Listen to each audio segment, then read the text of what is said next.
Hey everybody, welcome to another episode of Coffee with the Critters. Thanks for bearing with us. I'm not even sure what state we're in right now. Do we know what state we're in? It looks like Utah. Utah. Rocks are red. Yeah, so take a look at that. Alright, I'm going to turn the camera around and show you who I'm in the van with. We're on our way to Best Friends Animal Sanctuary in Kanab, Utah. Hey everybody. In Kanab, Utah, for the Pet Professional Guild Animal Training Summit. I know you guys have been patiently waiting, so everybody's agreed to do Coffee with the Critters with me this morning. Let me turn this around. So we're sitting here with, you want to introduce yourself? Jacqueline Monera. And what part of the United States are you from? I am from Tampa, Florida. And what animals are you going to be training this week? Humans. And the cats are going to teach us a lot of great stuff. Yeah. And then, hey, Sean, here's Sharad Patel. Yeah. And Sharad, where are you from? London. Okay. Yeah. And you're going to be training? I'm going to be training people, pigs, and chickens. And chickens, yeah. You're going to do the protection pigs, right? Yep. Shits and pigs. Shits and pigs. You guys should have heard, we were having a lot of great conversation on the way up. And you guys saw this picture last night of Vicky and I. You want to introduce yourself? Yep, Vicky Ronchetti. I'm from the San Francisco Bay Area. And Vicky's been to the center several times. What else? And you're going to be here training? Don't know. They'll let me know when I get there, apparently. Sorry, I had to It won't say be that. dogs or cats or parrots. That's what I know. I'm thinking it's going to be chickens. Chickens. Yeah, so this will be exciting. So the workshop starts tomorrow. Yep. And we have some of us are giving presentations. Okay, so here we have Emily. Hi. You want to introduce yourself? Yeah, I'm Emily. I'm from Tampa, Florida, and I'm going to be working with people and bunnies. And bunnies, yay! So you were talking about where you work. Yeah, so I'm a zookeeper for Busch Gardens, so it's totally unrelated to this. I like bunnies, so Yeah. that's why I'm working with them. Cool, great. So this will be interesting. And then we're sitting here with Janice.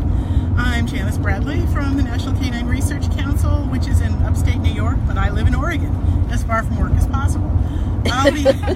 I'll be working with shy grown-up dogs and a mess of puppies.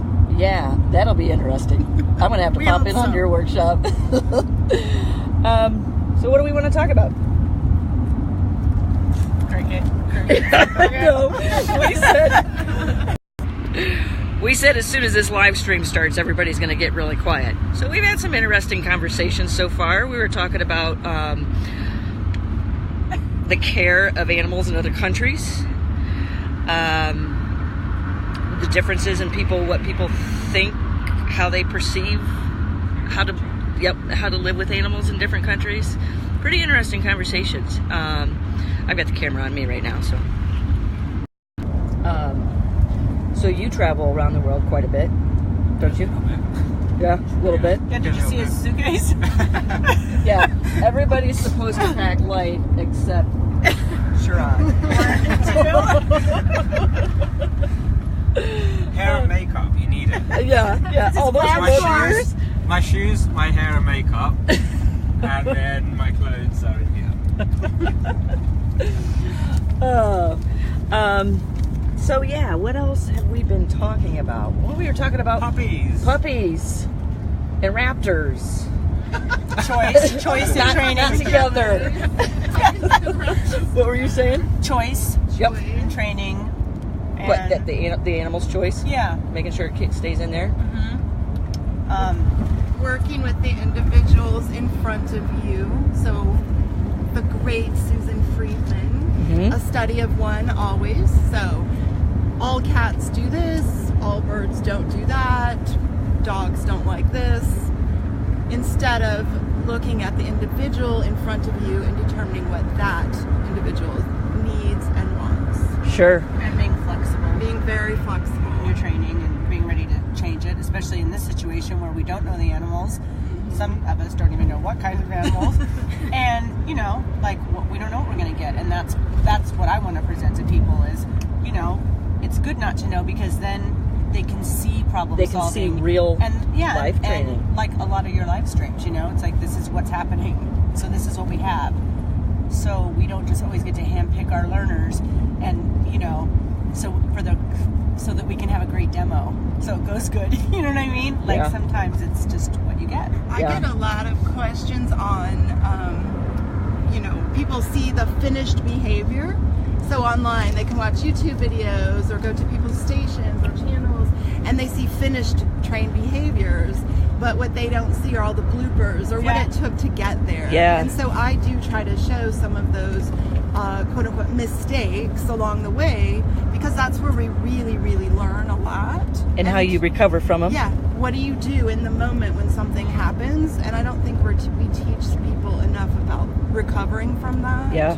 So I think that's really important. Something I had somebody ask me last October, and it was pretty interesting, is when you're shaping a behavior, how many times do you ask that particular behavior and you're not getting it before you move on to something else? Mm-hmm. That was You're not getting it. when I'm not getting it. So say I'm taking I'm asking a behavior from any animal, like a target, and I ask it and they don't give it, so I pull away and I ask it again. And then that's kind of like on the fly, but usually it's not very many times, because now you're going to get frustration. But also you end up teaching. I think a lot of people, when we talk about when they move on, is we teach the animal.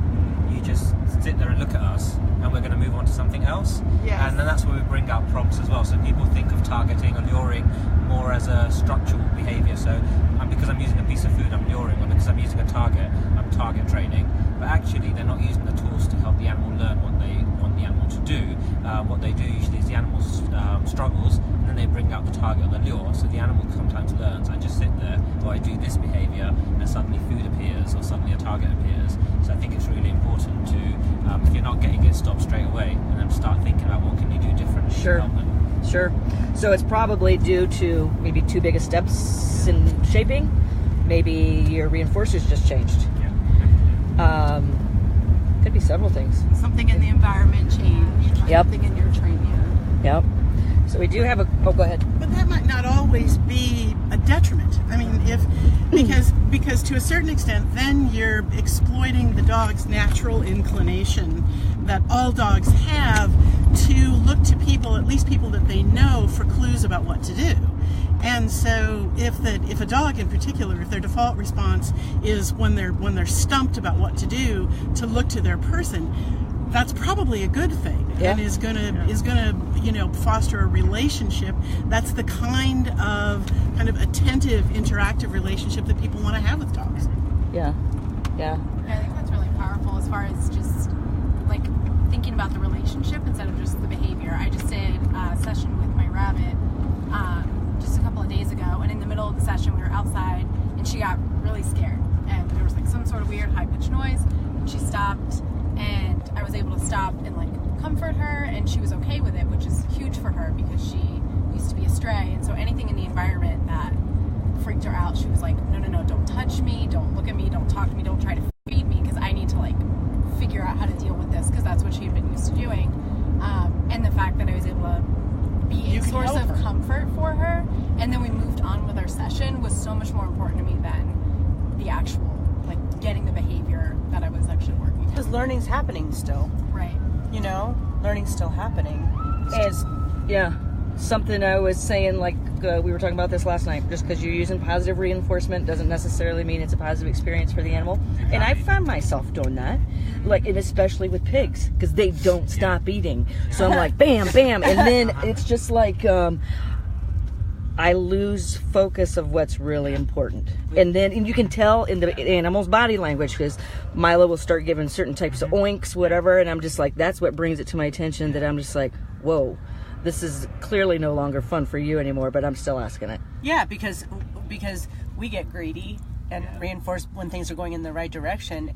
And sometimes I'll videotape myself and I'm like, oh, this went on way too long. Like, I know. Even if it was going good, it was like, why didn't I stop? You know, like, why did I need to do that more times? It was, you know, he gave it. And you know, I want to leave them wanting more. so I don't even want to teeter on the just a little bit too much, you know? I think Jacqueline said about it's not about the end behaviour. I think the journey is so important. And one of the things I teach my students is I say, ask if the minimum I want from a training session is will the animal want to come back the next time. So if I'm working, rather than it being we haven't got the target, we haven't got this. Right. If you have an opportunity to say, can we play? The animal's there, not just walking over, but they're running over and they're enthusiastic, they're happy, and they really want to be there. Yeah. At least you have another opportunity to change their behaviour. And you can tell, like, when the next training session starts, if the animal's there immediately, or if it's, I'm going on what to else share is, it. you're going on to share the live stream? Yes. If you work as a behavior consultant, it's extremely powerful and important to remember this, because really when you boil it down, when people come to a behavior consultant, they really only have one complaint. The relationship isn't working. So for whatever reason, and they attribute the fact that the relationship isn't working to a particular behavior on the part of the animal, but that may not really be the case. So what you're always doing is trying to enhance the bond from both directions of that relationship. And at the foundation, that's got to include things like how is this animal going to feel about the next session? Yeah. Are they going to be eager for that next session, or are they not? When you think about Ian Dunbar, the king of canine aphorisms, from way back in the day, one of the things that he used to say when he was first looking at how people were training dogs, because he came from an academic background of observing dogs as an ethologist, he said he was watching training classes and he said, all these people who've got these dogs that don't even want to follow them, this is too stupid for words. You have to, whatever you do has got to foster the warmth of the bond between those two individuals. Yeah. And I've had somebody ask me, this was a couple of years ago, somebody asked me, they said, I have a bad relationship with my dog. My kids wanted the dog. I didn't want the dog. I got the kids the dog. I don't like the dog. What do I do? And I said, train it. You know? They're like, I don't have a relationship with this dog. And I said, if you train it, you will start to develop one. You'll find a relationship that you didn't know you had. Absolutely. Or start it. Yeah. And I think people talk about this idea of relationships, and I hear a lot of people say we need to have a good relationship with the dog. But when we think about what it means, sometimes people think it's just about giving good things. And I think the important thing is to remember is also the safety. So when I'm working with an animal, when the animal says no using the behaviour, so it could be a head turn, it could be disengagement, just going silent rather than saying touch, watch me. I think that could be a really powerful way of developing a relationship, because the animal learns they can access escape or avoidance as well as how to escape positive reinforcement. I think a lot of times we just focus on the positive reinforcement side, and by doing that we almost sometimes say, here's a bag of goodies, here's some treats, and the animal's disengaged, but we're making noise, we're raising the value of the treat. And actually in that moment what could be powerful is just to back away and say, let the animal have a chance to scratch or sniff or do something, and when the animal comes back, then we get the food out again. And I think that can really help build really powerful relationships. It's confidence building for them to know they're heard, I think. Yeah. And another cool thing is to see is, say, a stressful situation comes about and you see the animal turn to you. What do you want me to do? Looking for information. What do we do in this situation? That's when I'm just like, yeah, this is good. Best experience to have. Yep. When an animal looks to you and is like, I need help and you can help me, or I think you can help me. That's so powerful for your relationship. Yep. I have a video. It makes me think of a video that I was sitting at the kitchen table with Rico, my parrot, and I gave him a foraging toy that was screwed on too tight. He couldn't get it, and he picked it over and he dropped it on my keyboard. And he just looked at me, and I was like, "Okay, I got you." So, I had a dog who used to bring me her Kongs to unstuff. She'd do the very first part on the outside. You were around when Ruby was still around, and she'd unstuff the easy part. But then when it got hard and she might have to throw it around to get the stuff to fall out, she would just bring it to me and say, a little help here. So somebody has asked a question. Here's a question for all of you. Are there any animals you haven't had the opportunity to train that you really want to? Rhinoceros, so badly. Yeah. So badly. That would be my first choice. It's amazing how ready you were for that question.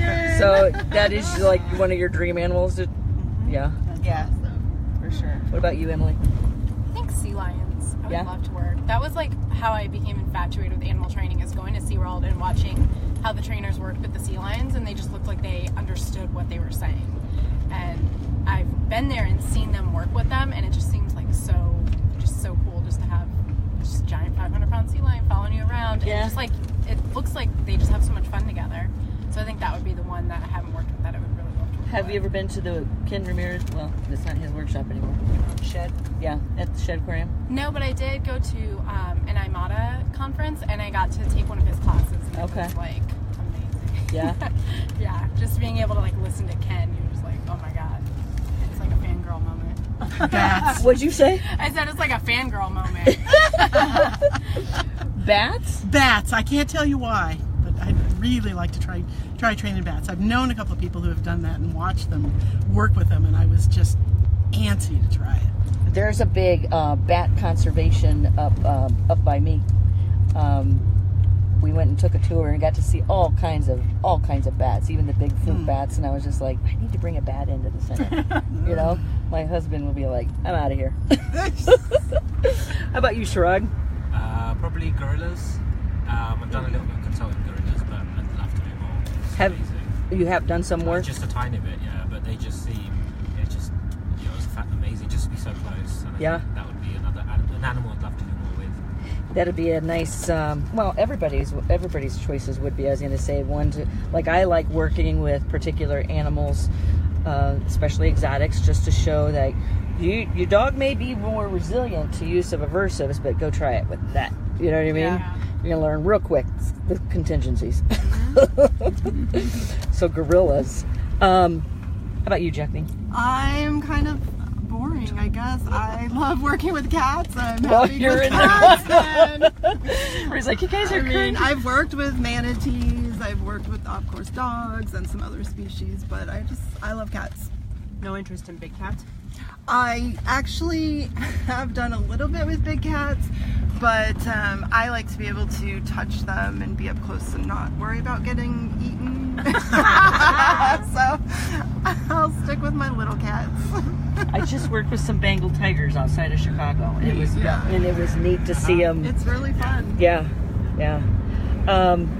And I wanted to add, though, I know this is jumping back to the other conversation about the learners asking for our help, and we know that dogs do it. And I remember reading years ago, I think maybe it was McCloskey that did it on cats and unachievable object, food item, and the cats didn't ask for help.